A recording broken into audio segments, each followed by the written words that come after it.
श्री शिवरक्षास्तोत्रम्। श्री गणेशाय नमः।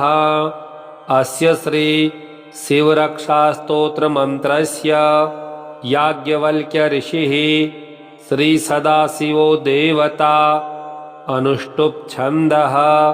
श्री सदाशिव प्रीत्यर्थं शिवरक्षास्तोत्र जपे पाठे विनियोगः।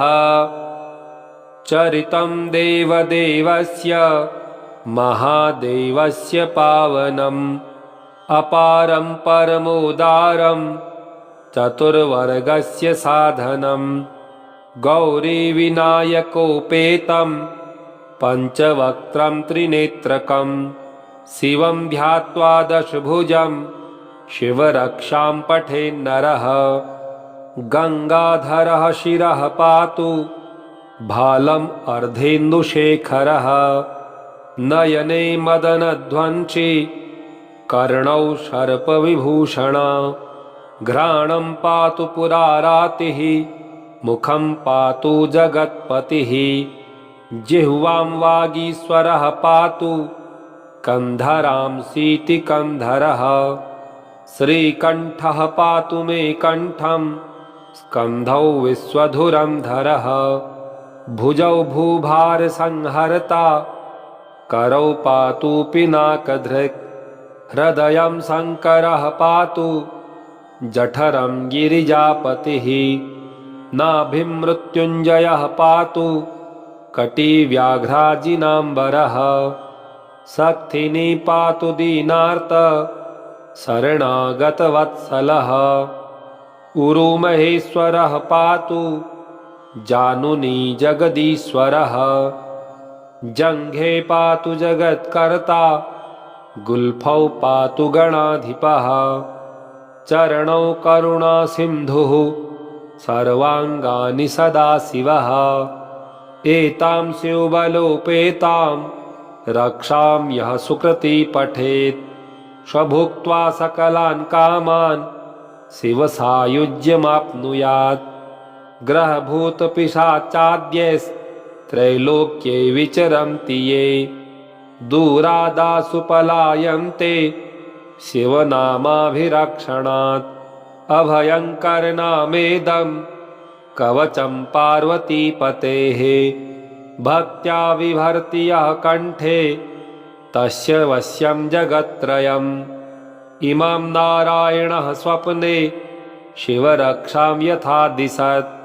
प्रातरुत्थाय योगीन्द्रो याज्ञवल्क्यः तथा लिखत्। चरितं देवदेवस्य महादेवस्य पावनम् अपारं परमोदारं चतुर्वर्गस्य साधनं गौरीविनायकोपेतं पञ्चवक्त्रं त्रिनेत्रकं शिवं ध्यात्वा दशभुजं शिवरक्षां पठेन्नरः।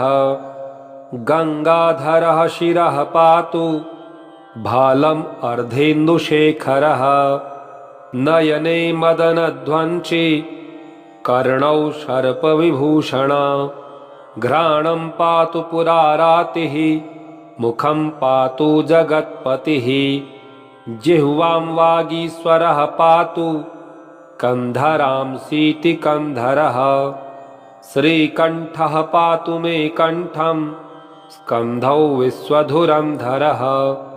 भुजौ भूभारसंहर्ता करौ पातु पिनाकधृक्।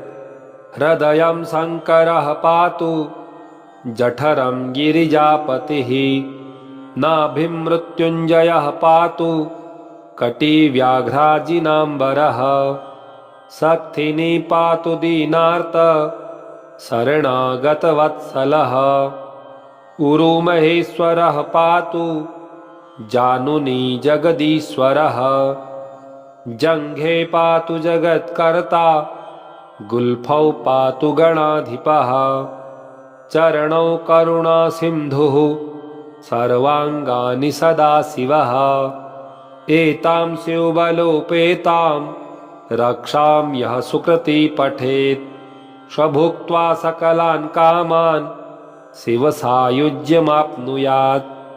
ग्रहभूतपिशाचाद्यैस्त्रैलोक्ये विचरन्ति ये दूरादासु पलायन्ते शिवनामाभिरक्षणात् अभयङ्करनामेदं कवचं पार्वतीपतेः भक्त्या बिभर्ति यः कण्ठे तस्य वश्यं जगत्त्रयम् इमं नारायणः स्वप्ने शिवरक्षां यथा दिशत् प्रातरुत्थाय योगीन्द्रो याज्ञवल्क्यः तथा लिखत् चरितं देवदेवस्य महादेवस्य पावनम् अपारं परमोदारं चतुर्वर्गस्य साधनम् गौरीविनायकोपेतं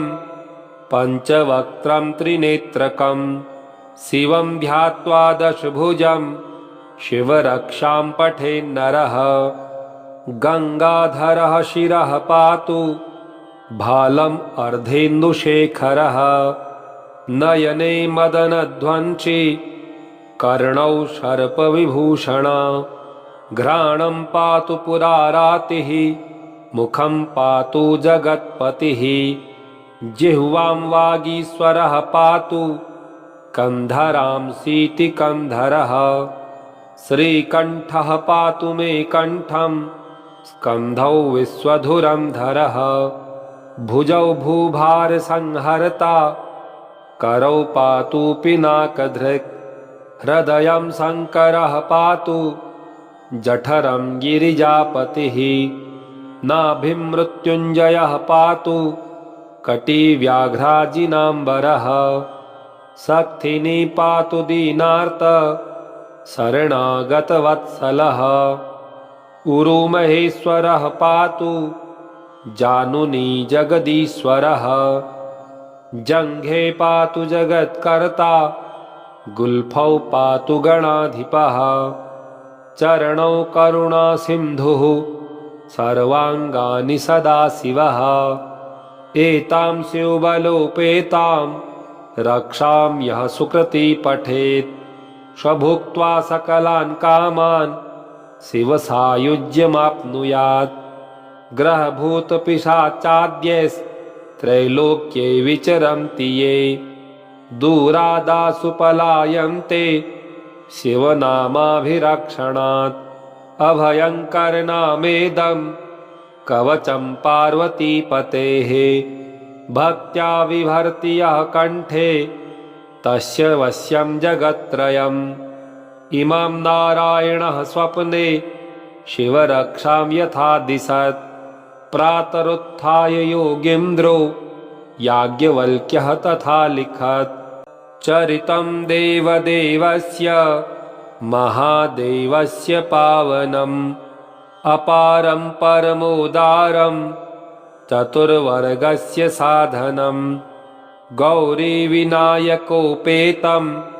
पञ्चवक्त्रं त्रिनेत्रकं शिवं ध्यात्वा दशभुजं शिवरक्षां पठेन्नरः गङ्गाधरः शिरः पातु भालम् अर्धेन्दुशेखरः नयने मदनध्वंसी कर्णौ सर्पविभूषण घ्राणं पातु पुरारातिः मुखं पातु जगत्पतिः जिह्वां वागीश्वरः पातु कन्धरांसीति कन्धरः श्रीकण्ठः पातु मे कण्ठं स्कन्धौ विश्वधुरन्धरः भुजौ भूभारसंहर्ता करौ पातु पिनाकधृक् हृदयं शङ्करः पातु जठरं गिरिजापतिः नाभिं मृत्युञ्जयः पातु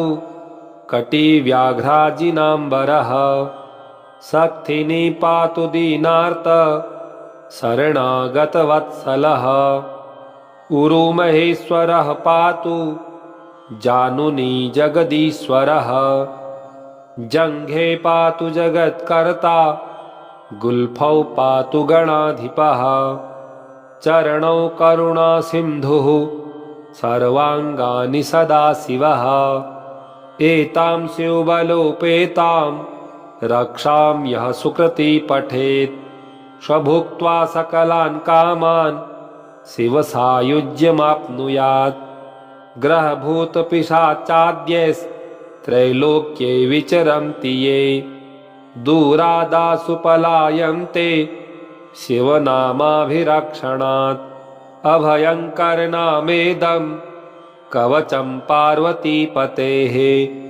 भक्त्या बिभर्ति यः कण्ठे तस्य वश्यं जगत्त्रयम् इमं नारायणः स्वप्ने शिवरक्षां यथा दिशत् प्रातरुत्थाय योगीन्द्रो याज्ञवल्क्यः तथा लिखत् चरितं देवदेवस्य महादेवस्य पावनम् अपारं परमोदारं चतुर्वर्गस्य साधनम् गौरीविनायकोपेतं पञ्चवक्त्रं त्रिनेत्रकं शिवं ध्यात्वा दशभुजं शिवरक्षां पठेन्नरः गङ्गाधरः शिरः पातु भालम् अर्धेन्दुशेखरः नयने मदनध्वंसी कर्णौ सर्पविभूषणा घ्राणं पातु पुरारातिः मुखं पातु जगत्पतिः जिह्वां वागीश्वरः पातु कन्धरांसीति कन्धरः श्रीकण्ठः पातु मे कण्ठं स्कन्धौ विश्वधुरन्धरः भुजौ भूभारसंहर्ता करौ पातु पिनाकधृक् हृदयं शङ्करः पातु जठरं गिरिजापतिः नाभिं मृत्युञ्जयः पातु कटिव्याघ्राजिनाम्बरः शक्तिनी पातु दीनार्त शरणागतवत्सलः उरुमहेश्वरः पातु जानुनी जगदीश्वरः जङ्घे पातु जगत्कर्ता गुल्फौ पातु गणाधिपः चरणौ करुणासिन्धुः सर्वाङ्गानि सदाशिवः एतां शिवबलोपेतां रक्षां यः सुकृती पठेत् स्वभुक्त्वा सकलान् कामान् शिवसायुज्यमाप्नुयात् ग्रहभूतपिशाचाद्यैस्त्रैलोक्ये विचरन्ति ये दूरादासु पलायन्ते शिवनामाभिरक्षणात् अभयङ्करनामेदं कवचं पार्वतीपतेः भक्त्या बिभर्ति यः कण्ठे तस्य वश्यं जगत्त्रयम् इमं नारायणः स्वप्ने शिवरक्षां यथा दिशत् प्रातरुत्थाय योगीन्द्रो याज्ञवल्क्यः तथा लिखत् चरितं देवदेवस्य महादेवस्य पावनम् अपारं परमोदारं चतुर्वर्गस्य साधनम् गौरीविनायकोपेतं पञ्चवक्त्रं त्रिनेत्रकं शिवं ध्यात्वा दशभुजं शिवरक्षां पठेन्नरः गङ्गाधरः शिरः पातु भालम् अर्धेन्दुशेखरः नयने मदनध्वंसी कर्णौ सर्पविभूषणा घ्राणं पातु पुरारातिः मुखं पातु जगत्पतिः जिह्वां वागीश्वरः पातु कन्धरांसीति कन्धरः श्रीकण्ठः पातु मे कण्ठं स्कन्धौ विश्वधुरन्धरः भुजौ भूभारसंहर्ता करौ पातु पिनाकधृक् हृदयं शङ्करः पातु जठरं गिरिजापतिः नाभिं मृत्युञ्जयः पातु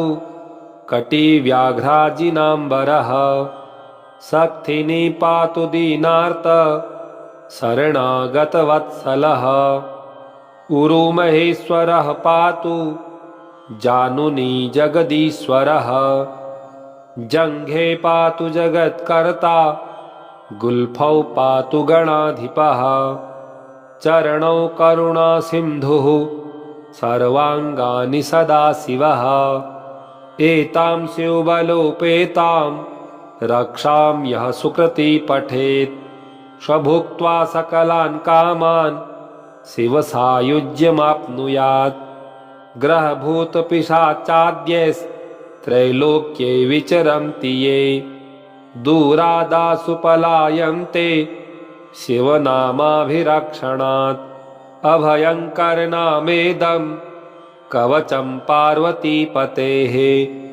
भक्त्या बिभर्ति यः कण्ठे तस्य वश्यं जगत्त्रयम् इमं नारायणः स्वप्ने शिवरक्षां यथा दिशत् प्रातरुत्थाय योगीन्द्रो याज्ञवल्क्यः तथा लिखत् चरितं देवदेवस्य महादेवस्य पावनम् अपारं परमोदारं चतुर्वर्गस्य साधनम् गौरीविनायकोपेतं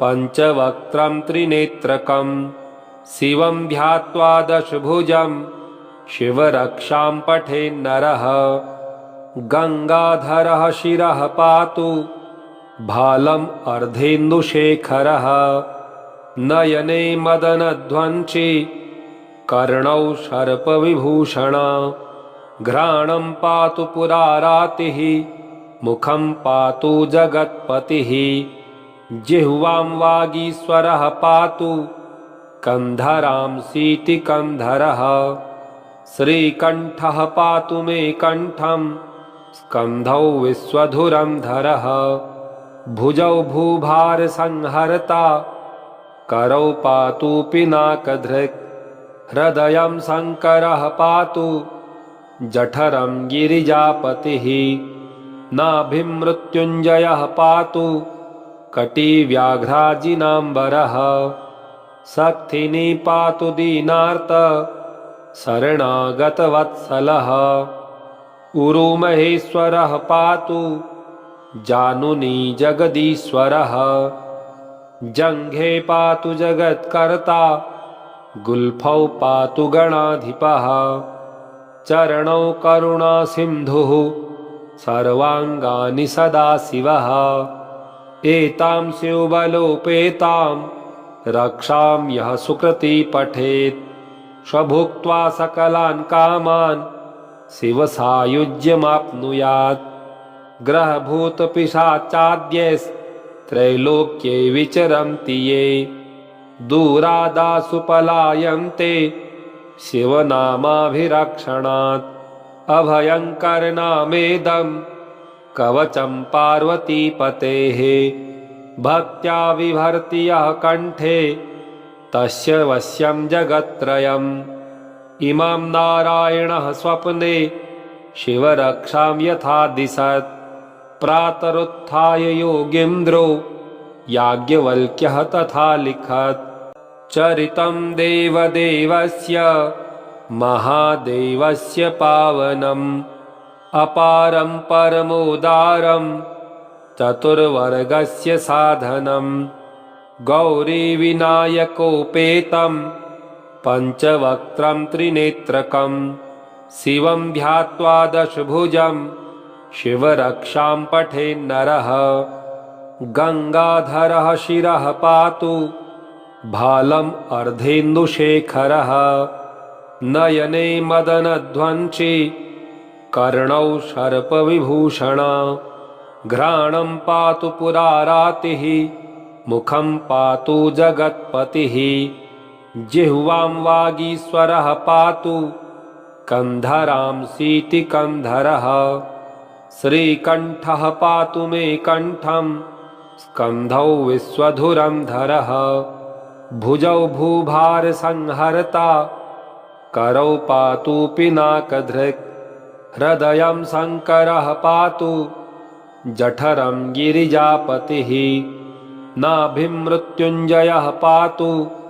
कटिव्याघ्राजिनाम्बरः शक्तिनी पातु दीनार्त शरणागतवत्सलः उरुमहेश्वरः पातु जानुनी जगदीश्वरः जङ्घे पातु जगत्कर्ता गुल्फौ पातु गणाधिपः चरणौ करुणासिन्धुः सर्वाङ्गानि सदाशिवः एतां शिवबलोपेतां रक्षां यः सुकृती पठेत् स्वभुक्त्वा सकलान् कामान् शिवसायुज्यमाप्नुयात् ग्रहभूतपिशाचाद्यैस्त्रैलोक्ये विचरन्ति ये दूरादासु पलायन्ते शिवनामाभिरक्षणात् अभयङ्करनामेदं कवचं पार्वतीपतेः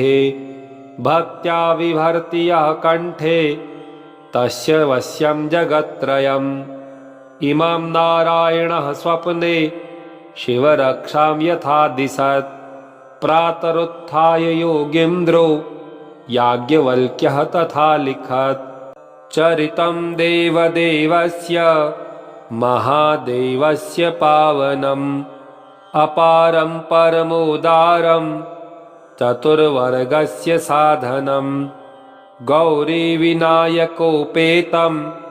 पञ्चवक्त्रं त्रिनेत्रकं शिवं ध्यात्वा दशभुजं शिवरक्षां पठेन्नरः गङ्गाधरः शिरः पातु भालम् अर्धेन्दुशेखरः नयने मदनध्वंसी कर्णौ सर्पविभूषणा घ्राणं पातु पुरारातिः मुखं पातु जगत्पतिः जिह्वां वागीश्वरः पातु कन्धरांसीति कन्धरः श्रीकण्ठः पातु मे कण्ठं स्कन्धौ विश्वधुरन्धरः भुजौ भूभारसंहर्ता करौ पातु पिनाकधृक् हृदयं शङ्करः पातु जठरं गिरिजापतिः नाभिं मृत्युञ्जयः पातु कटिव्याघ्राजिनाम्बरः शक्तिनी पातु दीनार्त शरणागतवत्सलः उरुमहेश्वरः पातु जानुनी जगदीश्वरः जङ्घे पातु जगत्कर्ता गुल्फौ पातु गणाधिपः चरणौ करुणासिन्धुः सर्वाङ्गानि सदाशिवः एतां शिवबलोपेतां रक्षां यः सुकृती पठेत् स्वभुक्त्वा सकलान् कामान् शिवसायुज्यमाप्नुयात् ग्रहभूतपिशाचाद्यैस्त्रैलोक्ये विचरन्ति ये दूरादासु पलायन्ते शिवनामाभिरक्षणात् अभयङ्करनामेदं कवचं पार्वतीपतेः